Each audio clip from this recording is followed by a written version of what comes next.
সবাইকে ধন্যবাদ, শুভ সন্ধ্যা। আমি তেমন কিছু বলতে পারি না, তারপরেও আমি এসেছি বাংলাদেশ গিটার শিল্পী সংস্থার সভাপতি হিসাবে আপনাদের সাথে একাত্মতা ঘোষণা করার জন্য।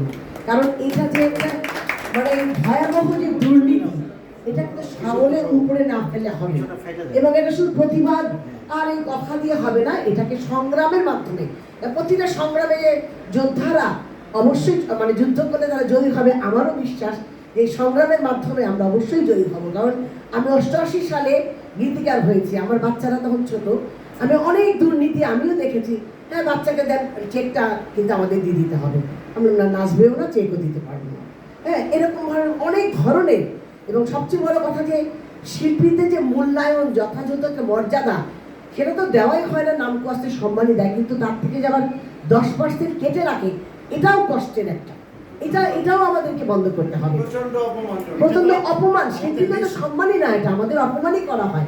এবং একটা সিন্ডিকেট বলবো কি, আমি তাদের একটা পরিবার, টেলিভিশন একটা গোটা কয়েক মানুষের পরিবার।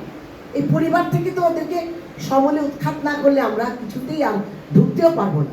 এবং আমার বিশ্বাস যে আমরা যদি এই সংগ্রামে সবার সাথে আমরাও একাত্মতা ঘোষণা করছি, এবং আমরা অবশ্যই জয়ী হব, আমাদের বিশ্বাস।